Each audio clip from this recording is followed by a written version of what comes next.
Okay, we're live, recording on. Hey, Sarah. Kim will probably start in a couple of minutes. We'll just see who else wants to join. And okay, sure.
Okay, Kimberley, I think let's start. People will come and join as they do.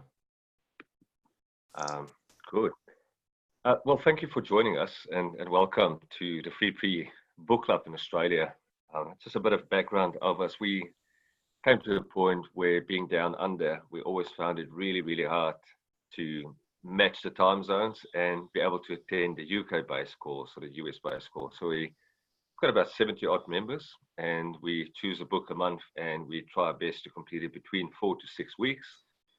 And then we try as much as we possibly can to pin down the author, see what's their journey, where they're at, and sort of just open the floor for people to ask questions around either the book or free principles in general. So yeah, that's us. So Kimberley, starting, how did you come to the free principles? Yeah, so it was, hello everybody, delighted to be here. It was 2009, and I'd had a lifetime being a bit of a psychologist by background, and I'd run a business since the mid-80s, leadership development, coaching, personal development. So I'd always been a bit of a self-development junkie and kind of explored everything. And I am very good friends with Michael Neill for over 30 years. In fact, when he lived in London, he and I used to teach together. Back in those days, it was NLP. So we were teaching neuro-linguistic programming in London. And obviously when he moved back to the States, we kept in touch, and around 2009, he kept telling me about this thing that he'd come across. And I was very, very resistant at first. But out of my respect for him, really, I kind of decided to take a closer look, and really, really grateful that I did. And so the reason I was resistant was because I'd spent a lifetime mastering all this stuff, right? All these techniques and strategies and how-tos, and I was really quite good at it.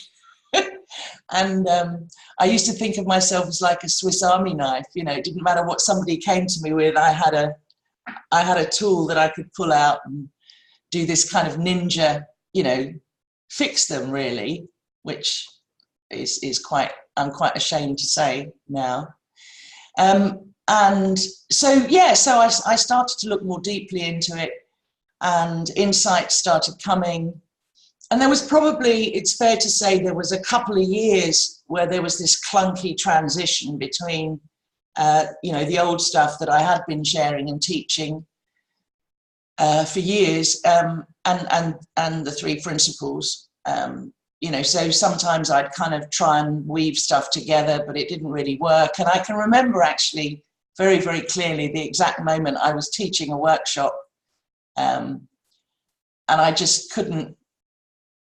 And I was sharing some kind of tool or strategy with people, and I just thought, no, that's it. And kind of drew a line in the sand and reinvented everything that I do. So, yeah, since about 2011, 100% of my work has been underpinned by this understanding.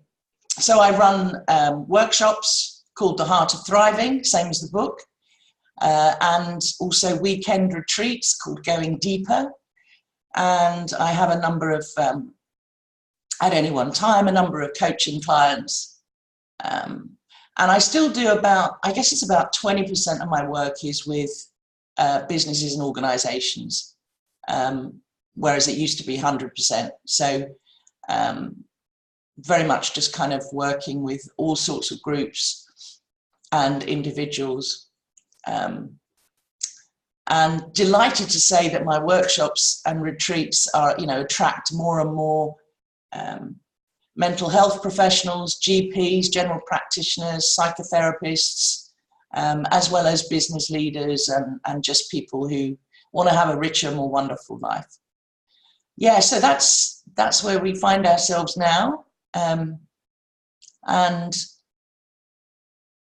it's funny, if you'd have met me before 2009, I would have told you completely authentically that I had a wonderful life. I felt very blessed, very privileged, very lucky, very grateful. I had this incredible business, traveling all over the world, lots of love, great relationships. And all I can say looking back is I had no idea. I had no idea what was on offer, actually. And so, yeah, my life these days feels, just the depth and the richness and the insights keep on coming, they don't stop. So very grateful to Michael and to Sid and to all of my other teachers. Yeah. Hey, Kim, you were a graduate of the Super Coach Academy as well? Yeah. Yes, and also I went back another 2 times, I think, to be a mentor, pod leader. Yeah. And what was your key takeaway from the academy?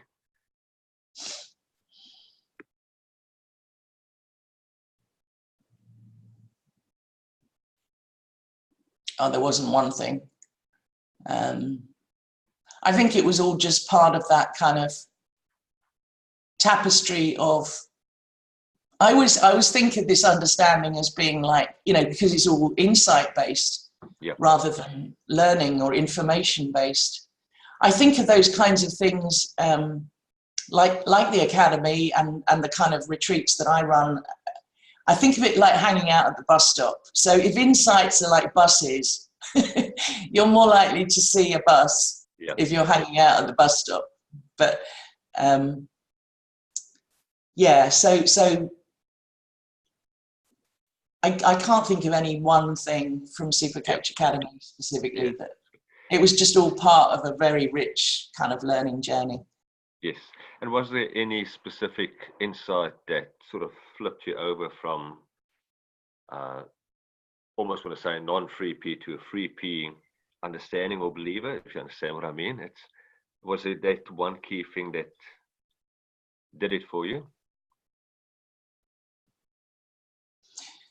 It was seeing, I think, because I'd always been very interested. I'd always known that thought was kind of a key player. And NLP, thought is a very big deal in that. But what I'd never really questioned before was the necessity of having to change it or fix it or control it. So I'd seen how important thought was in our creating our day-to-day reality, our day-to-day experience. But I'd always just kind of bought into, the idea that well, if that's true, then it follows that we must be in charge of that, and we must control it, and we must change it, and we must replace, a negative thought with a positive thought, and all of that kind of stuff. And, I used to do things with myself for years, like I called it the 30-day challenge, where I wasn't allowed to have a negative thought for 30 days. And every time I did, I had to start the whole 30 days again, just like crazy, really hard work. Yep.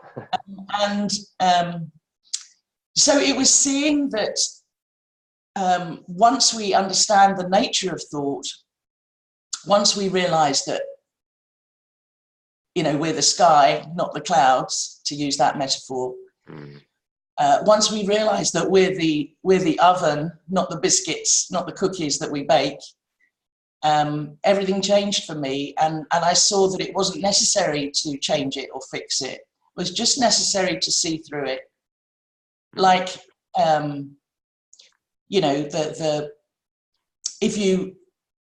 those of you who have children, or you remember this when you were a young child, and say the child is crying and screaming and they think there's a monster in their bedroom, and you go in to sort of try and reassure them, and you see that there's a dressing gown hanging on the hook of the door, and it looks a bit like a monster, the shadow of it in the night. Like, once you see that it's the shadow of the dressing gown, you haven't got to do anything. You don't have to take your sword out and fight the monster, because there isn't a monster. It's like that. So what happened was a whole load of stuff just fell away off of my to-do list.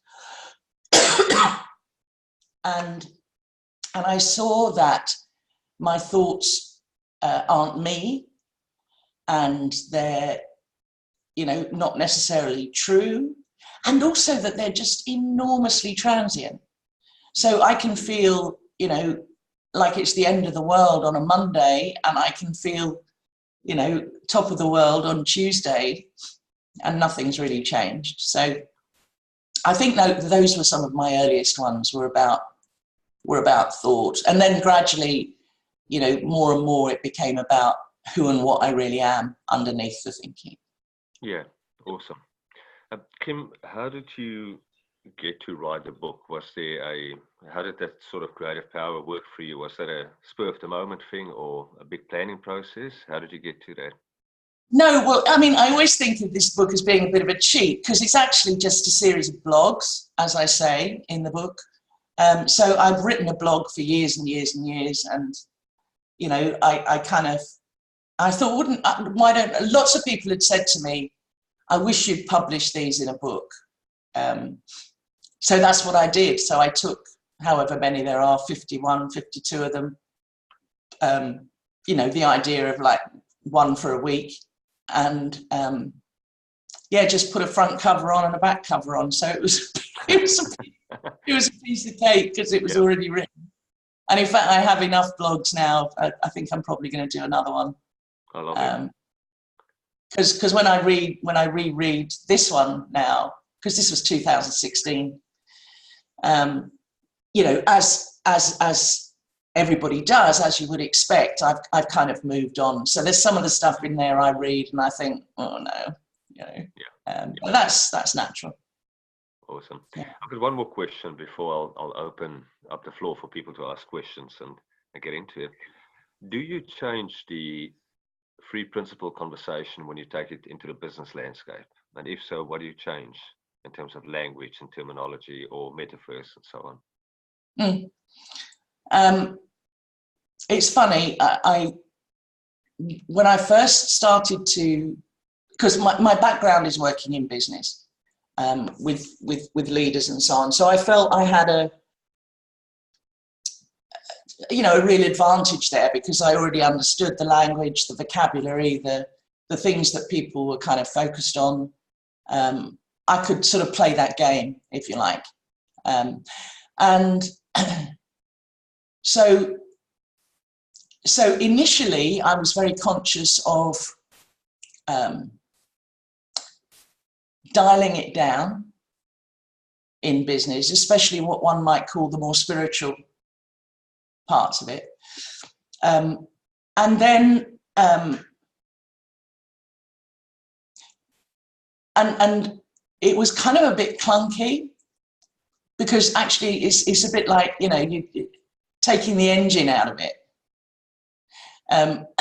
And so in the very early days, it didn't work that great.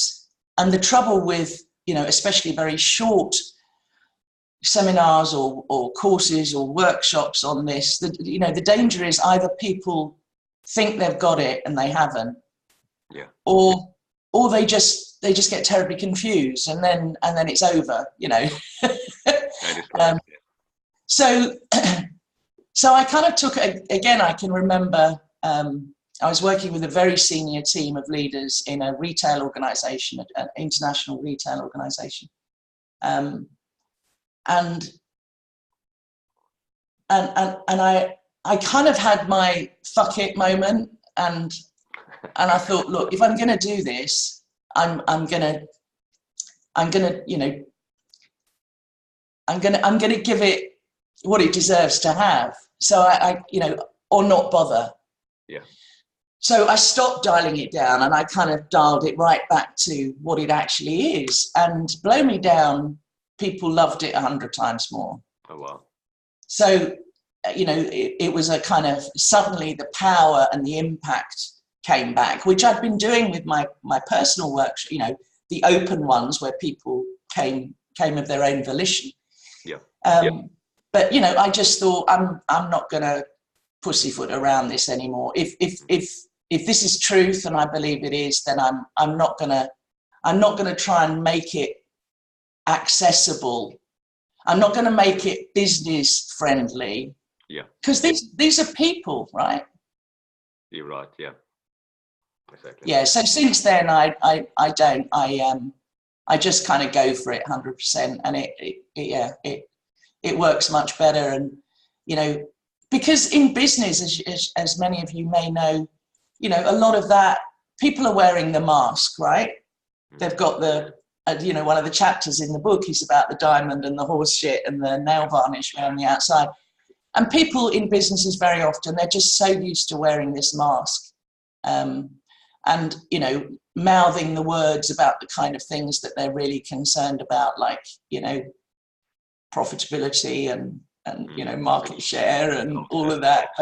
But when you kind of just get a little bit below the surface of that, of course, they're, you know, they're human beings, and they're worried about their marriage and their children and their,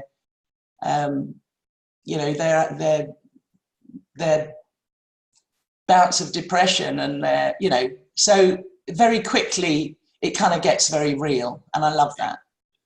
Awesome.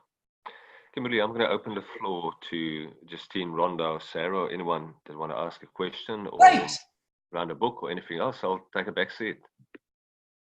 Thank you, Rowan.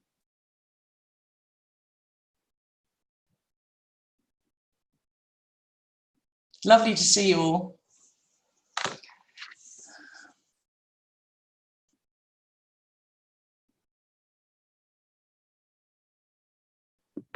Hi, Kimberley. Hi, to go.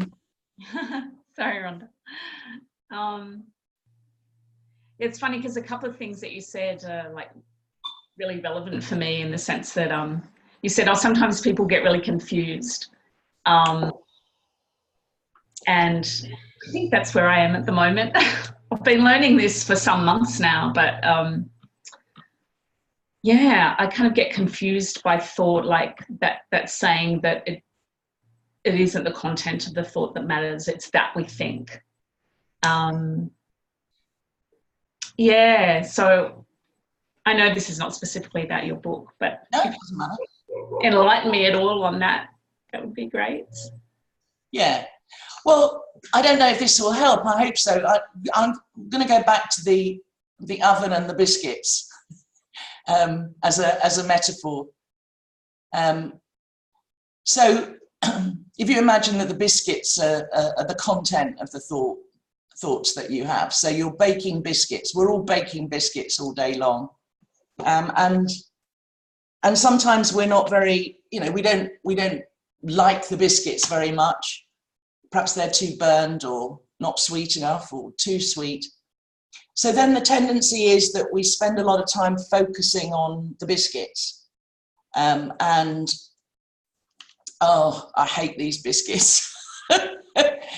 And when we realize that when we look towards the oven, which is the principle of thought, a couple of things happen. One of them is we tend to bake better biscuits because we understand the oven. But also, even if we don't, it doesn't matter, because those biscuits have gone.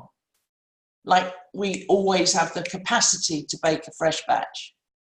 So a lot of people I meet invest so much time and energy on yesterday's biscuits, or even 10 minutes ago's biscuits, rather than seeing that that's kind of a huge waste of time.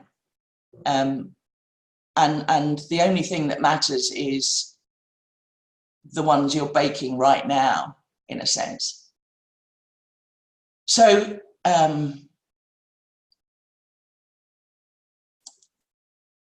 so I guess it's partly about realizing that this stream of thought, this river of thought, like you're not choosing them consciously and intentionally. We do have kind of, I think, habitual places that we go. We have like patterns and habits of thought.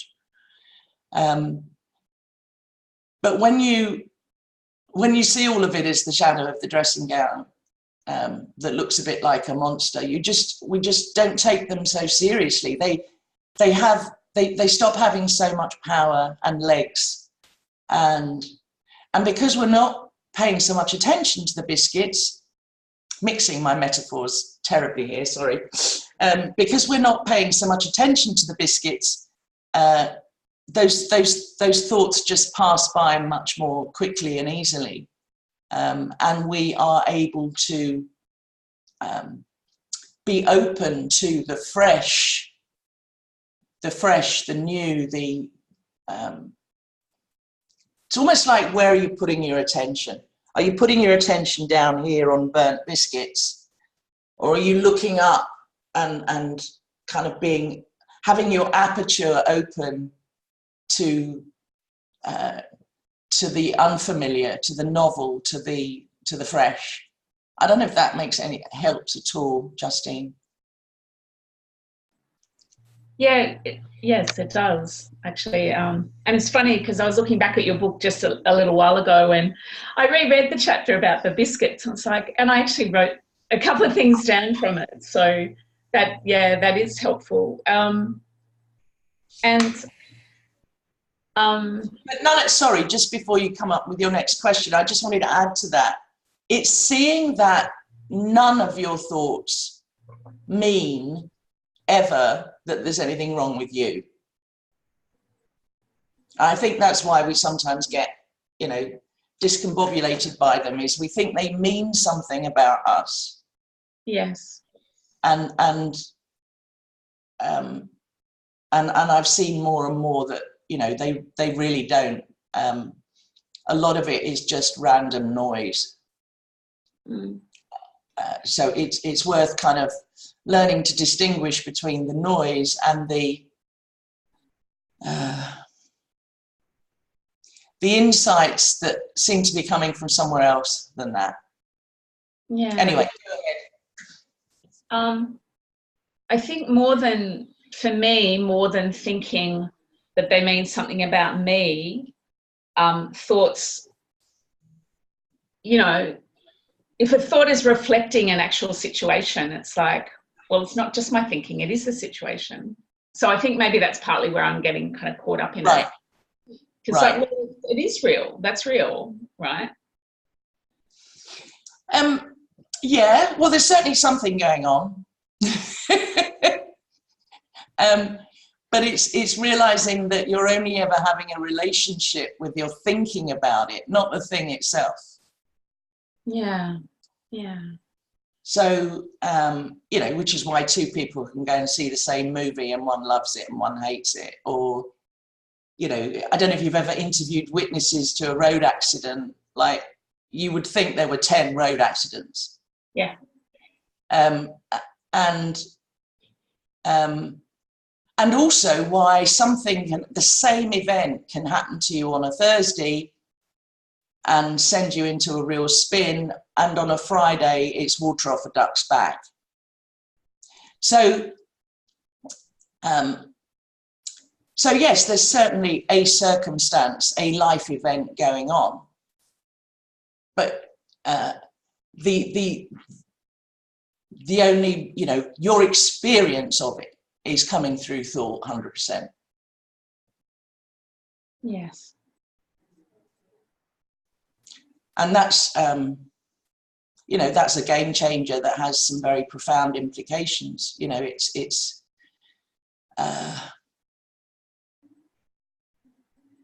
I don't just mean in terms of using clever things like reframing but it really does mean that nothing out there is doing anything to you. On my workshops, I do an activity called life events, where I have a whole series of cards, laminated cards with life events on, like you go to prison, your house gets repossessed, you win $1 million, whatever. And there's a mixture of what we might call good things and bad things. And the activity is that people have to arrange them in small groups into an array from best to worst.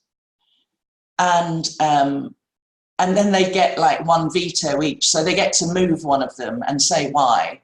And it's astonishing to me how often somebody will move a card that everybody in the group's agreed is the worst possible thing, and they'll move it right to the top to be the best thing.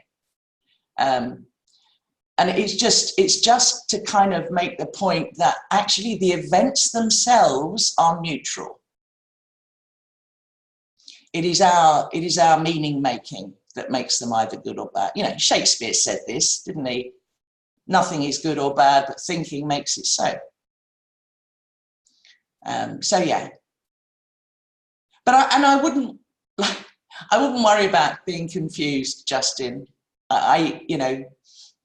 That's completely normal, and it's in a sense, it's your intellect going, and that's fine. Just be gentle with yourself. And as you know, the intellect is the worst organ to get this with. It's a bit like trying to breathe with your eyes or something. It just doesn't work that way. So yeah, just be gentle with your intellect. But confusion is, I think, almost universal, certainly at first. Thanks, Kimberley. Thank you.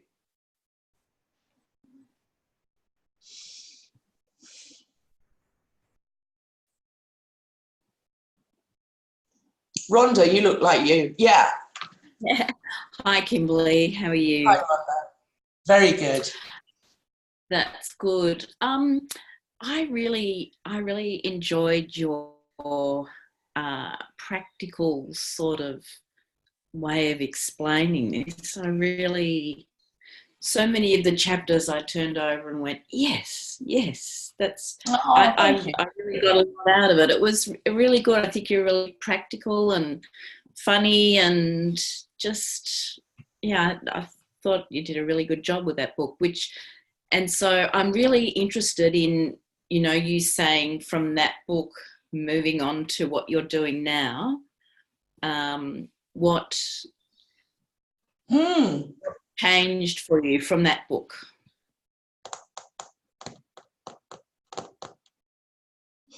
I don't think, it's not that anything in there I would say now is wrong at all. I would just, in life it's very normal, I think, that we, it unfolds. So maybe some of the metaphors that I use in the book, it's not that they're unhelpful, I just don't use them anymore. So I'm very, I'm very okay these days with just following what I call nudges. And without necessarily understanding why or being able to rationalize it, or, you know, living with that kind of being guided by that inner sat nav, that inner GPS. And so, you know, somebody asked me the other day, you know, what's your strategic plan for the next 5 years? And I just burst out laughing. You know, I don't do strategic plans even for the next fortnight usually. So it's very much, it's more of a sense that I might say things a bit differently these days, or I might, actually these days I'd also probably, my emphasis would be less on thought, you know, out of the 3 principles, be less on thought and more on mind, more on, you know, that life force that animates all of us, that intelligence behind life, and just getting more and more curious about who and what we really are underneath. And I think I thought at first that thought was the easiest doorway, the easiest, you know, most open door to push with people, because nobody can argue that we think, right? Mm. And it's funny, I've changed my view a bit about that as well. You know, if you are, and I see a lot of clients like this, if you don't know who and what you are, and you think you're broken, you're convinced you're broken, and you feel like a worthless sack of whatever, simply being pointed to thought over and over again is actually quite annoying. Mm. You know, it can kind of make people want to punch me, because like, so not only am I having this miserable life, but you're now saying it's my fault. Yeah. You know, I'm doing it. So I found these days that actually with some kinds of, and of course it varies from client to client, but it's actually much more useful to go straight to mind, to love, to connection, to oneness, to the fact that they are perfectly whole and beautifully okay, no matter what. And that seems to kind of open up a more potential, so that they start listening to their own wisdom, rather than like not even being available to hear that. Does that make sense? Hmm. Yes, it does. I suppose it's a really good point about being sort of focused more on thought. Even though when your thinking floats by and you're not obsessing, you do go to the mind anyway.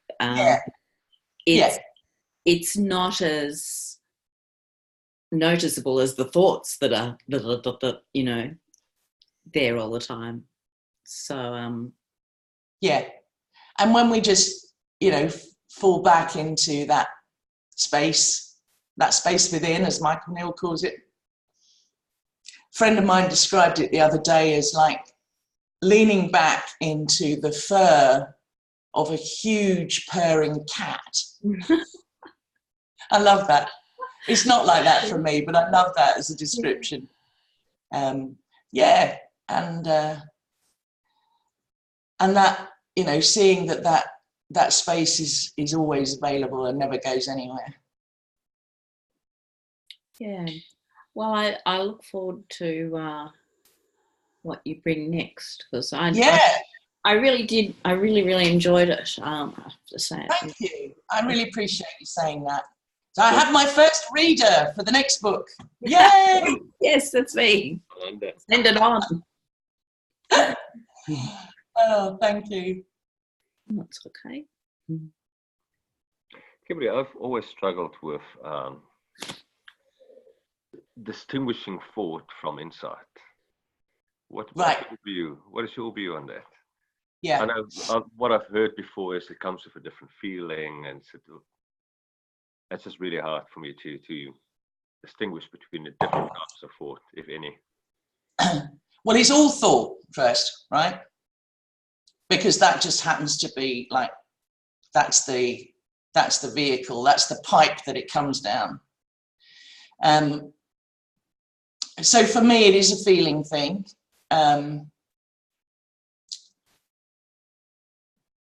Wisdom or insight is always accompanied by well-being and peace of mind and love and compassion. And when I get nudges from wisdom to do things, I know when they're real nudges because there's no thinking about them at all. It's like, it's never, oh, I must should I do this or should I do that? It's never a dilemma. It's never a list of pros and cons. It's done. It's done. So I recently, for example, had one huge nudge to shut my business down after 35 years and move into the gift economy, because I'm doing more and more work at the moment in with the climate and ecological crisis. And that was just so crystal clear. So, and there's no, like my accountant thought I was bonkers. I think my husband thinks I'm a bit bonkers, but it's just very, very clear. It's right. It's right in every pore of my body, every cell of my body. And the noisy thought stuff, what I'd call insecure thinking, it doesn't always lead to insecurity, but I call it all insecure thinking. Yeah. There's often a tension, there's a heaviness, and I've come to see that there's no useful intelligence in that. It looks, it purports to be useful, yeah. But it really isn't, because I don't think, the universe or whatever, or God or the intelligence behind life doesn't think you suck, right? So any thought which creates an experience of not enough or not good enough or you can't do that, or by definition isn't coming from there. Got it. Now, when it's insight and wisdom, I don't necessarily mean to imply that it's always easy. Like, there might be a decision that's quite tough or challenging to kind of bring into action in the world, but it's still accompanied by this rightness and lightness and, the absence of tension. Yeah. I don't know if that helps. It does, yeah. Yeah, it does.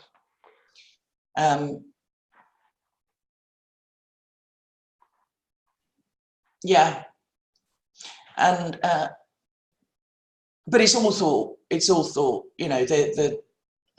It's all comes in the same. But it does feel very differently. Yeah. And I don't ask me to explain how that works, because I don't. That is good, thank you. I've got another question. Effing the inevitable, chapter in your book. Page 101, you say, if I am ever fortunate enough to meet you face to face, ask me about Samuel the taxi driver, Brandon the homeless guy, and about Terry the street busker. So I thought I'll ask you. Oh, thank you. Well, they were all, obviously it was quite a long time ago now, so I'll tell the taxi driver story. So I'm over in Los Angeles and I'm having one of many intensive sessions with Michael that I've had over the years. And I'm staying in a hotel near his home, and on the first day of the intensive, we started talking about God quite a lot.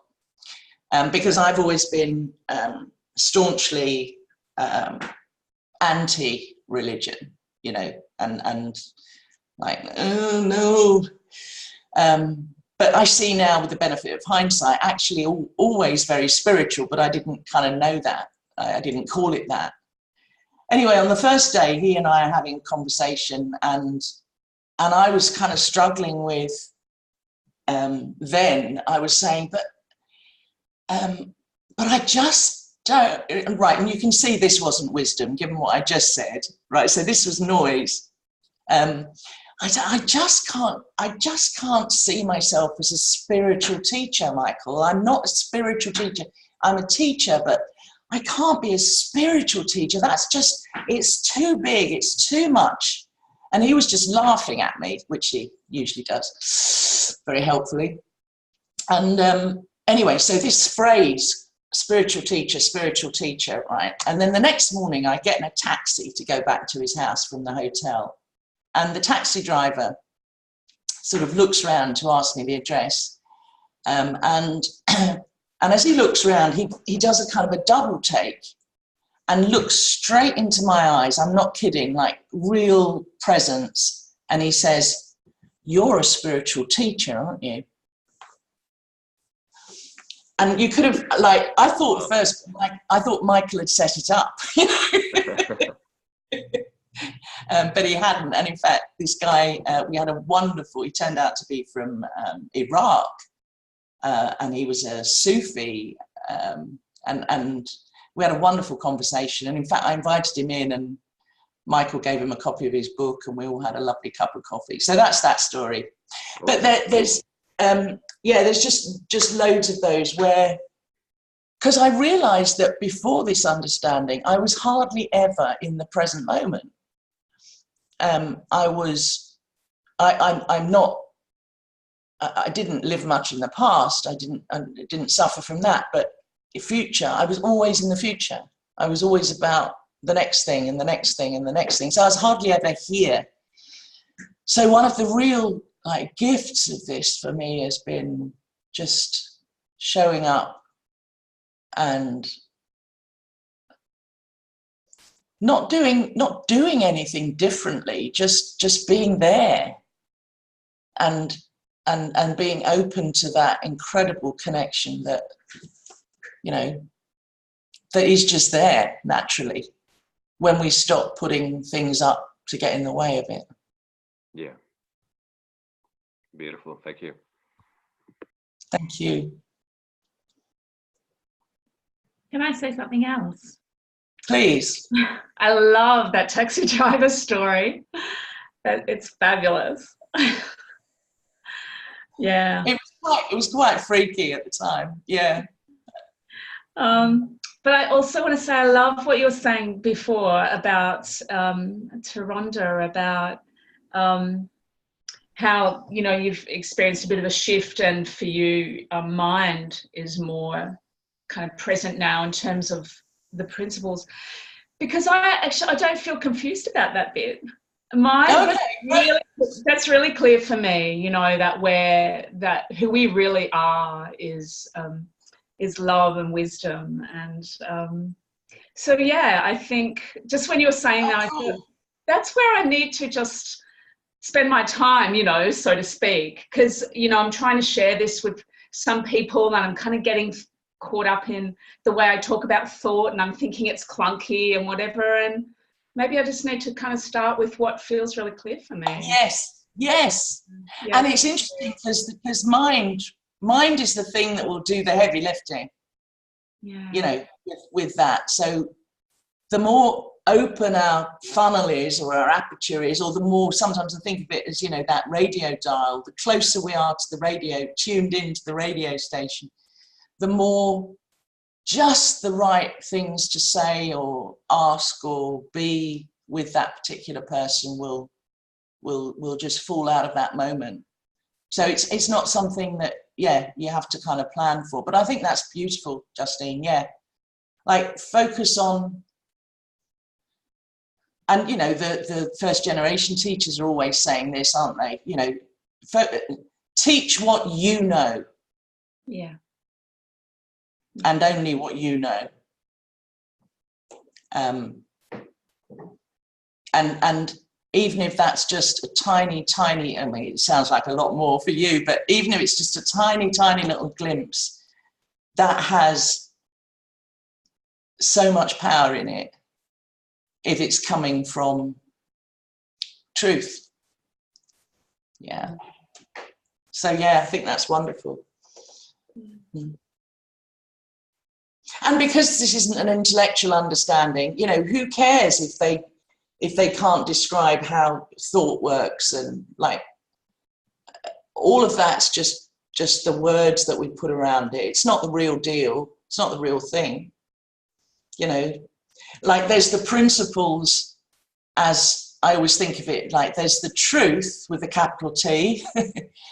Then there's the three principles, which in many ways is a, even though it's wonderful, is a construct, yeah, about the truth. And then you've got a whole load of stuff at other levels, you know, which is trying, like the three principles community, which is trying to point at the principles, but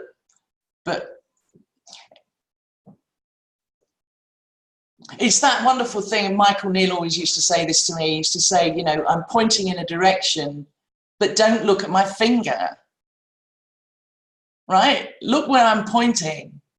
And so many of us just look at the finger and we think the finger is the thing.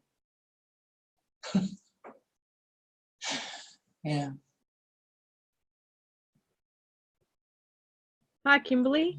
I just want to Hello, Sarah. Hey. Good to see you. Thank you so much for being here. It's really lovely to hear your experiences, and yeah, I'm just really enjoying this, and also looking forward to your second book. So thank you. But I do have a get on and write it now. Yeah. No pressure. But I do have a question for you. Yeah. We've been sort of not butting heads, but coming up against a friend of mine who's, we both agree that we're sort of souls having a human experience, but she's very heavily into the modalities about, you know, the trauma stored in the body, the intra-generational trauma, blah, blah, blah, blah, blah, you know, having emotional releases and, you know, all this type of thing, which I don't necessarily agree with. But so my question is, like, do you think we store energy and traumas in the body? But secondly, does it actually matter if it's secondary to thought? Because my understanding would be that it isn't. But Are you on a boat? Oh no, it's a caravan. Oh, yeah. I was thinking of that. I was thinking it's caravan, great. Yeah, so I mean, I can't say that I know for a fact what's true in this area. I suspect what I do know is that the trauma isn't there unless there's thought about it. Yeah, that's my thought. Yeah. And you know, so I don't think trauma gets like hidden in your left knee or something like that. There's also, I think there's some truth in the idea that the physiological, the bodily sensations are in fact thought as well. Mm-hmm. So, you know, I got very, at the beginning, I had actually a very narrow understanding of what thought was, and it's kind of been getting bigger and bigger and bigger over the years. So it's so much more than, you know, the conscious, cerebral, cognitive, internal dialogue, you know, that I used to think it was. It's in fact, these days I prefer not to talk about thought, I talk about energy. And if you talk about it in that way, then for me it encompasses what's happening in the body as well.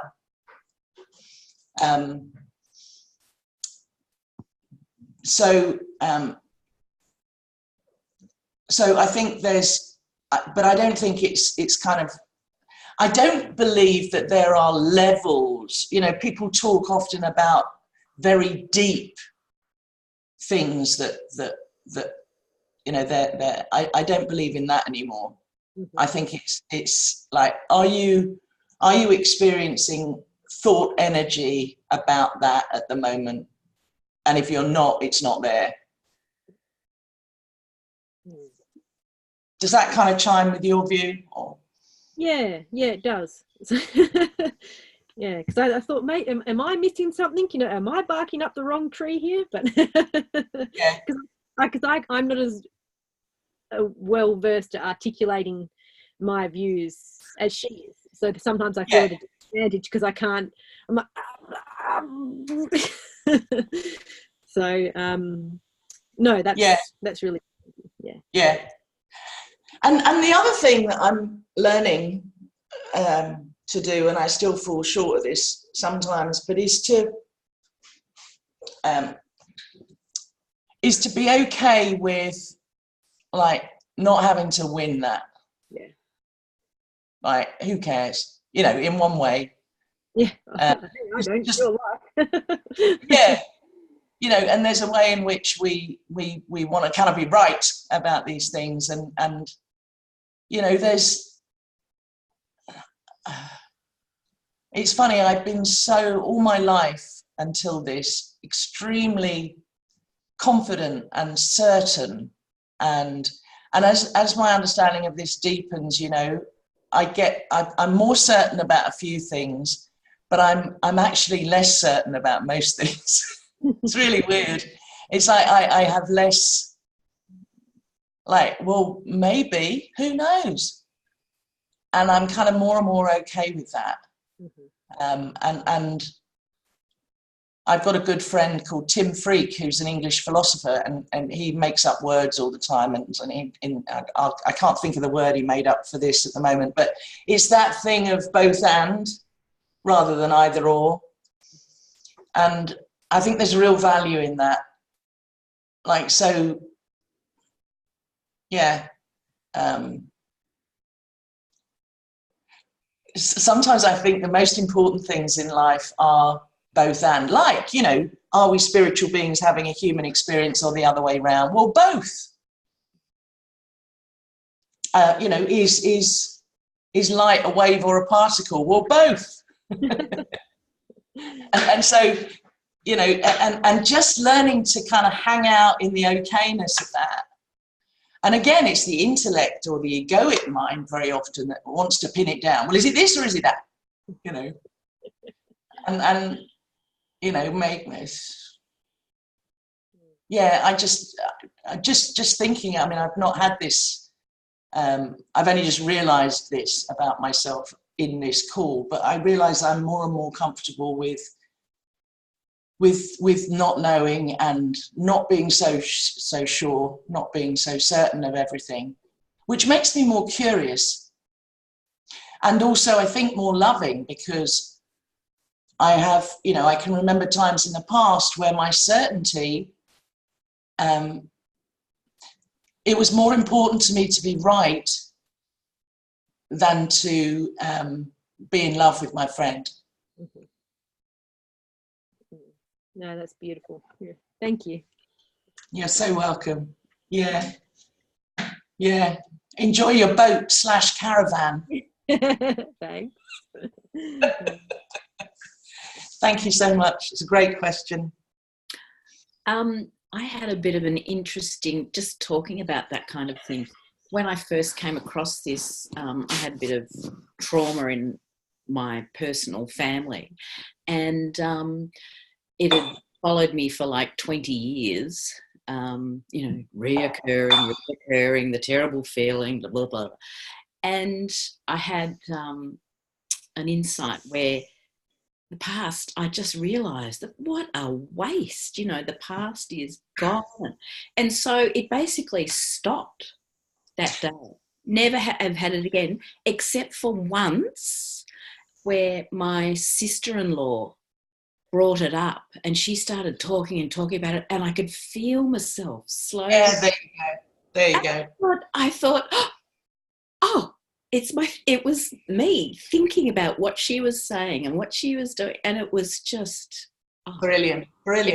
it really made me realise where it came from.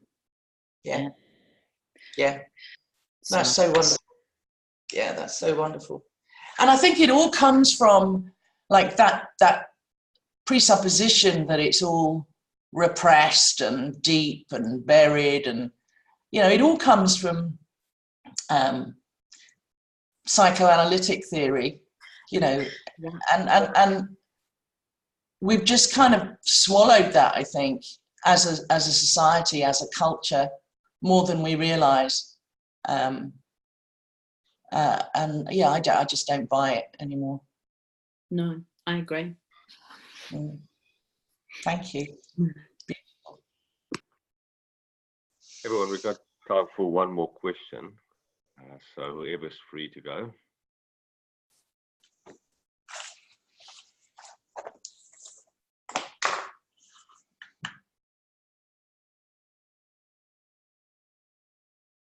If there isn't a question there, Roan, can I just say a couple of things? A hearty welcome to join, if people want to. I have a Facebook group called The Heart of Thriving with Kimberley Hare, which you'd be very welcome to join. And there's actually some really nice conversations go on there. It's a lovely, quite lively group. Awesome. So you're welcome to join that. And also, if you go onto my website at heartofthriving.com, you can subscribe to my free blog. So you'll get to read the second book before the second book. So yeah, that means that you'll just get those coming to your inbox. So that's all I wanted to say. Thank you. Oh, that's lovely. Well, Kimberley, being at the top of the hour, just want to thank you for your time, especially on Sunday morning, taking the time out to have a chat. And all of the best with your work, and looking forward to meeting you in person one day. Yeah. Well, thank you so much, Rowan, and everybody that came. I really enjoyed the conversation. And thanks again. Great. Lovely. Thank you. Thanks, everyone. Have a good night. Thanks. Have a great day. Bye, everyone. Bye-bye. Bye-bye.